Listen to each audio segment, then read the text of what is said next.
Hello, good evening, good afternoon, good morning, good whatever it is, wherever you happen to be. My name is Paul. I'm also called Knickknacks, and you've probably seen my daily teasers floating past. At least I hope you have. I do those once a day, but what I also do here on YouTube and on my blog, Knickknacks Are Peculiar, is I talk about films I've seen. I give them a rating from 0 to 4 in case you're wondering. But I also talk about TV shows I've watched. Tonight is actually quite late. It's 12:30 on what is a Monday morning. But I've spent most of my Sunday night watching the most recent episode of Penny Dreadful City of Angels called, let me double check that title, called Dead People Lie Down. This is my review, and I'm going to let you know what I think.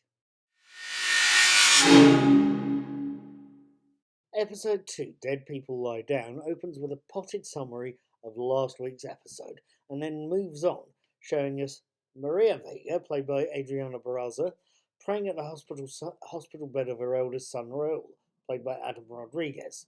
He's seriously ill after being shot by his younger brother, Detective Tiago Vega, played by Daniel Zavato. Now, he's visited Raul, who's in hospital and obviously not in a good place, but also to keep an eye on his police partner, Lewis Mitchell, Nathan Lane, who's been injured at the same demo where Raoul was shot.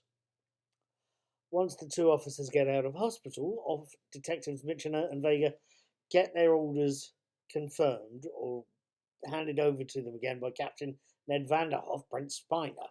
He orders them to keep investigating the death of the Hazlitt family. Now, as far as the captain's concerned, that means arresting the nearest convenient Mexicans.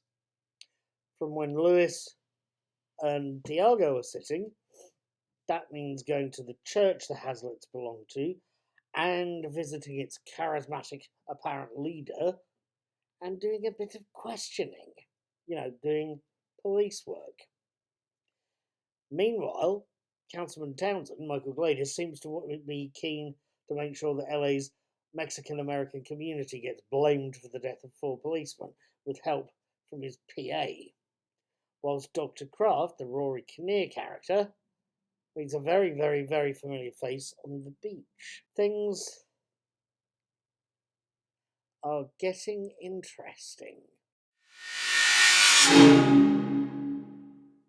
Now, have I enjoyed this episode? Is it a good one? Is it a good piece of storytelling? Is it something that shows us the depths of human depravity locked into an orgy of diseased imaginings and overwhelming us with the fetid stench of furious hatred pouring from orifices blocked with the worst things an abnormal brain can conceive of? Ye God, it's late. Let me try and get to a few pertinent points here, shall we? Yes, this is a very good episode, but it's one that's distinct from episode 1. That set things up and had quite a lot of action to it. Episode 2 shows us a little bit more of the show's characters. Have you read Sir Terry Pratchett's Night Watch novel? It's one of his Discworld series of novels. The central character, Sam Vimes, has to go back in time to catch a particularly nasty character and, along the way, teach his younger self how to be a good copper. Actually, Mitchell's line from tonight's episode, "Cops never fit in, that's why we're cops," that struck me as very, very Commander Vimes there. But my point is actually here, and I'm going sideways again, I know, but my point is that that's what the relationship between Mitchell and Vega reminds me of. The relationship between the younger and older Sam Vimes, between a young, bright but inexperienced cop and an older, wiser but troubled one. That relationship is going to prove central, I think, and it's looming over these first 2 episodes. There's other bits going on as well. The rest of the Vega family don't get as much coverage as they did in episode 1, although there's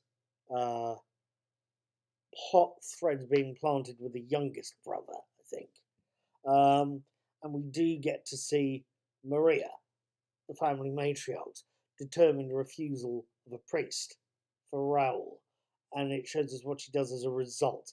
That, if I've understood how Catholicism works, um, if you know someone in hospital and you send for a priest, that's because you're not expecting the person to come out alive, and you have to do the last rites to make sure they're prepared for where they're going.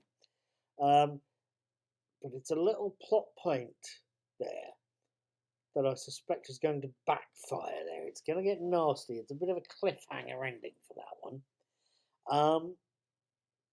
Actually, that brings me on, moving on slightly here to the actual acting. You can write an episode as well as possible, but unless you've got a good cast, a show's going to fall flat on its face.